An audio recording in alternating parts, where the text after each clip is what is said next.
Ushbu videoda biz obunachim uchun gaming va streamingga arzon lekin juda ham kuchli kompyuter yig'amiz. Bu kompyuterda Minecraft shaderlar bilan 300 FPS da o'ynasa bo'ladi. Videoni oxirigacha ko'rsangiz o'zingiz ham xuddi shunaqangi kompyuter yig'a olasiz. Ha aytgancha, agar sizga ham kompyuter kerak bo'lsa, bemalol mana shu ekraningizda ko'rib turgan profillarga murojaat qilishingiz mumkin. Biz sizga sifatli va hamyonbop narxlarda eng zo'r kompyuterni yig'ib beramiz va eng asosiysi butun O'zbekiston bo'ylab yetkazib beramiz.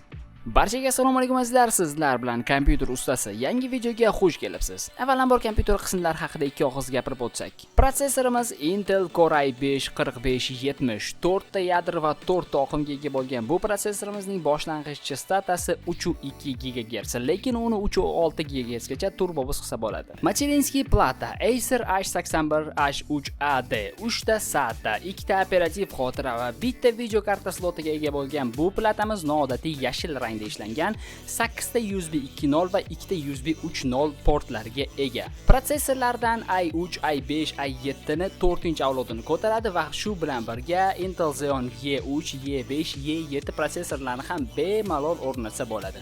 Video karta sifatida RX 570 XFX firmasidan 4 GB lik 14 nanometrlik kristalga ega bo'lgan bu video kartamiz GDDR5 xotirasida ishlaydi, ammo keyinchalik obunachimning istagiga binoan xuddi shunaqangi ko'rsatkichlarga ega bo'lgan Gigabyte RX 480 video kartasiga o'zgartirildi. Operativ xotiramiz Crucial firmasidan 2 ta 8 GB lik planka, jami hisobda 16 GB operativ xotira. Qattiq disk Seagate firmasidan 1 TB lik Barracuda disklari 7200 ta aylanmaga ega, ammo bu disk keyinchalik 2 ta xuddi shunaqangi ko'rsatkichlarga ega bo'lgan 500 GB lik disklarga o'zgartirildi. Blok pitaniyamiz X Plus Power firmasidan 725 Watt. Upgrade qilish uchun eng zo'r variant deb bilaman, chunki bemalol RTX video kartalarini ham quvvatlashga yetadigan kuchlanishga ega. Va eng asosiysi MyProdan 4 ta ventilyatorlik RGB chiroqlarga ega bo'lgan korpus. Old oynasi yuqori haroratda qayta kuydirilgan shishadan ishlangan va istalgan turdagi platalar uchun mos keladigan korpus. Ha aytgancha, obunachim bilan 500 GB lik SSD o'rnatishga ham kelishgan edik, lekin u haqida biroz keyinroq aytib o'taman.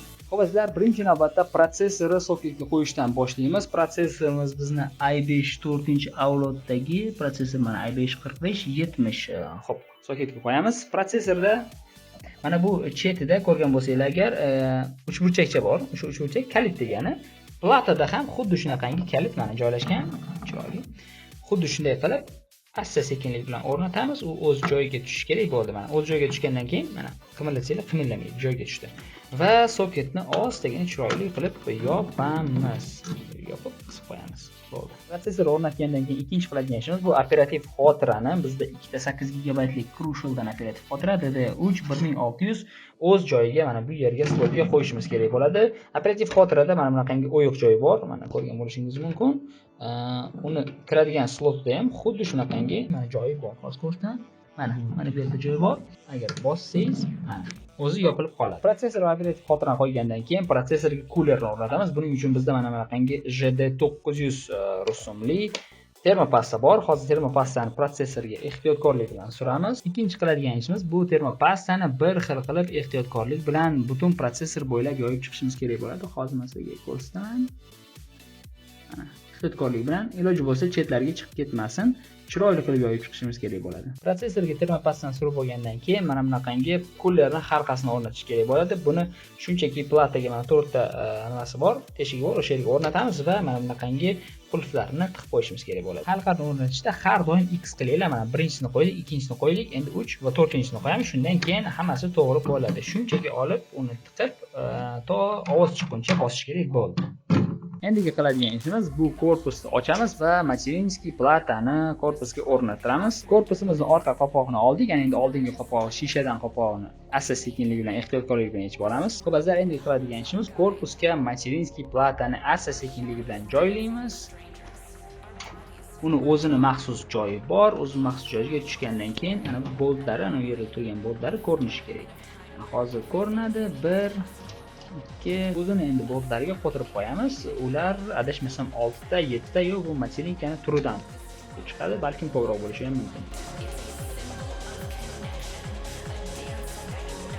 Xo'p azizlar, mana Magnitsky platani o'rnatdik. Ana endi mana bu yerdagi interfeysni o'rnatishdan iborat bo'ladi ishimiz. Buning uchun korpusimizda o'zining maxsus teshigi bor. Mana shu yerdan kabellarni o'tkazib, Magnitsky plataga asta-sekinlik bilan birma-bir o'rnatishni boshlaymiz. Bularni o'rnatish juda ham oson. Mana kabellarning o'ziga yozilgan HD audio deb yozilgan. Platadan xuddi shunaqangi yozilgan joyini qidiramiz. Mana azizlar, men topdim. Mana bu yerda F audio degan yozuv bor. Demak, mana shu yerga o'rnatsak bo'ladi.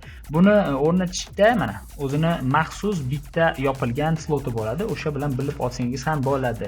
Shunchaki ключ desak ham bo'ladi. Shunchaki olamizda, mana shu yerga tiqib ehtiyotkorlik bilan ulaymiz. Mana azizlar, o'z joyiga tushdi.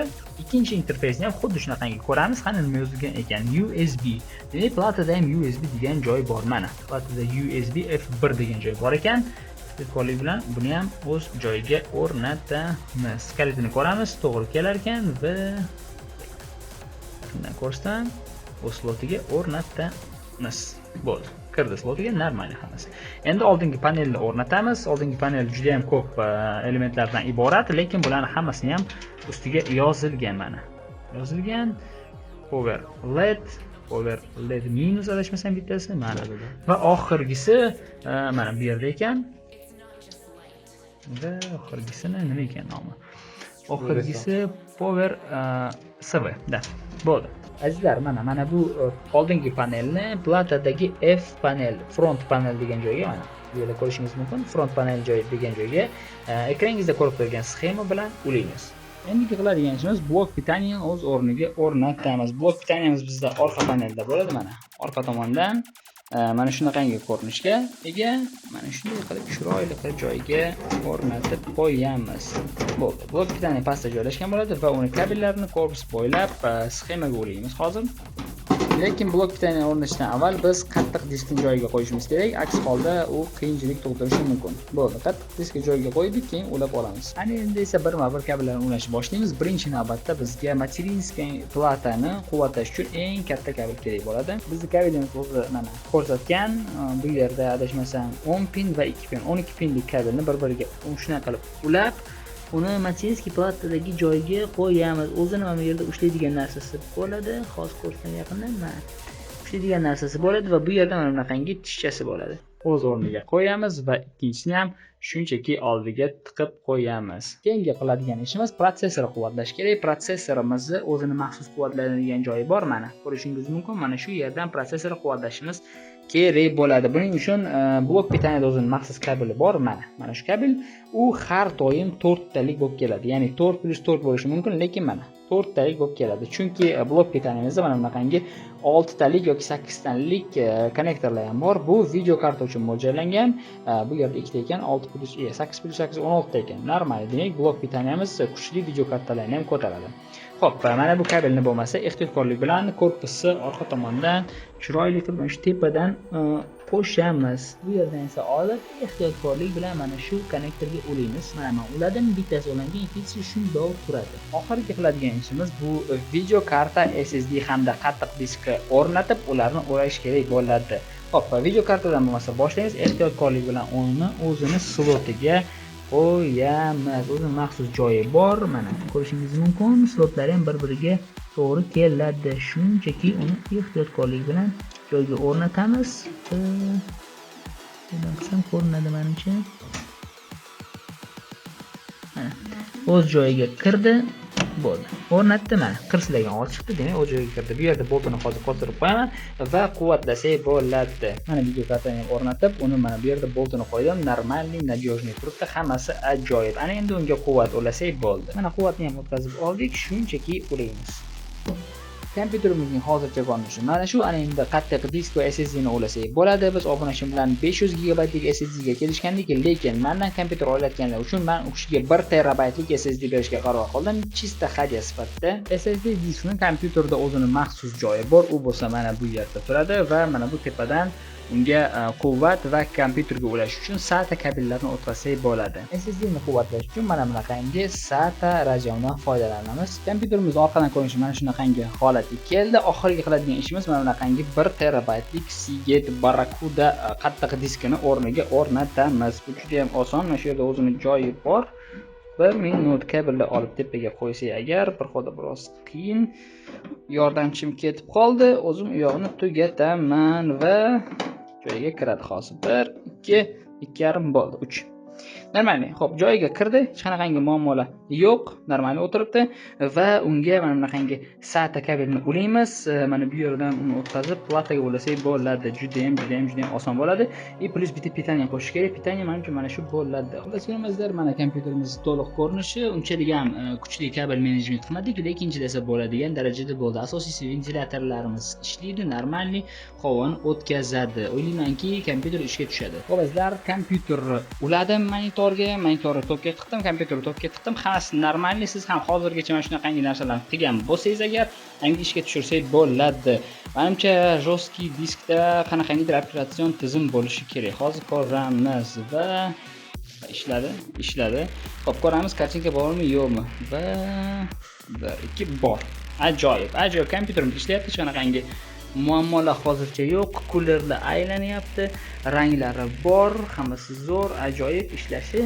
Tixi, hech qanaqangi muammo ko'rmayapman hozircha. Normalniy. Xo'p, videokartani ko'ramiz. Videokarta aylanyapti, demak hamma narsani ko'ryapti.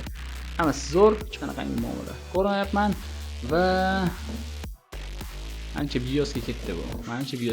Asosiysi bizda kartinka bor, demak jostki disk ham, SSD ham.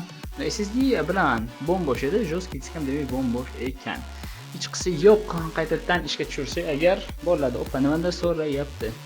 Tushunarli. Demak, endi bunga Windows o'rnatish kerak. Azizlar, menda mana bunaqangi flashkada Windows 10 ni obrazi bor. Hozir Windows 10 ni o'rnatamiz va men sizlarga qanday qilib o'rnatishni o'rgataman. Birinchi navbatda kompyuterimizni o'chiramiz va bizga bitta klaviatura kerak bo'ladi. Aynan klaviatura kerak bo'ladi, mushka kerak emas. Bo'ldi. Klaviaturani ulaymiz, shu yerga masalan, va flashkani ham mana shu yerga ulasak bo'ladi. Bo'ldi, ulaymiz. Ana endi esa kompyuter yoqsa bo'ladi. Delete tugmasini bosish kerak. Birinchi o'rinda mana bunaqangi removable device qolamiz, ya'ni uzib bo'ladigan, olib qo'yib bo'ladigan qurilma degani bo'ldi. Bunisi hech saqlanaylik. Bo'ldi azizlar, endi Windows o'rnatsak bo'ladi. Men mana ulaganman, flashkamizda Windows 10 bor, kompyuter ishlayapti. Windows SSD ga o'rnatamiz. Dalil. Ustanavich. Azizlar, kompyuterimizni o'yinga sinashdan va yuborishdan avvalgi finalli varianti mana shu. Obunachim bilan kelishib ba'zi bir narsalarni o'zgartirdik. Birinchi navbatda bu video karta gigabaytga o'zgardi. Mana bunaqangi chiroyli podsetkasi bor. XFX dan gigabaytga o'zgardi. Model deyarli o'sha.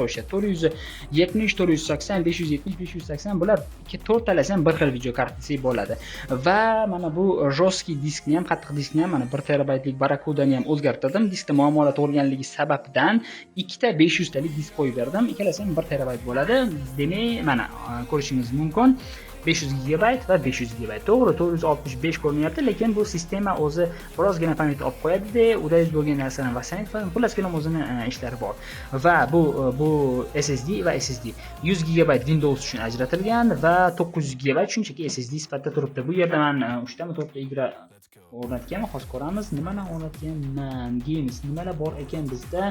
Hop, Call of Duty, Counter-Strike, Minecraft hozir o'ynab ko'ramiz. Origin va Dota, Warcraft 3. Obunachim juda ham ko'p o'yin o'ynamas ekanlar, faqat u kishiga Minecraft va Counter bo'lsa bo'ldi ekan. Hozir o'yinga tekshirsak bo'ladi. Finalli varianti mana shu. Kompyuter va monitor ham adashmasam, monitor ham o'zgaradi. Monitor mana bunaqangi AOKda qoladi. Samsung monitori ham zo'r emas, bu navarot qimmat turadi. Men buni vaqtida $500 ga olganman. Shu monitor bo'lsa kerak. Hoppa, to'g'ri. Va hozir.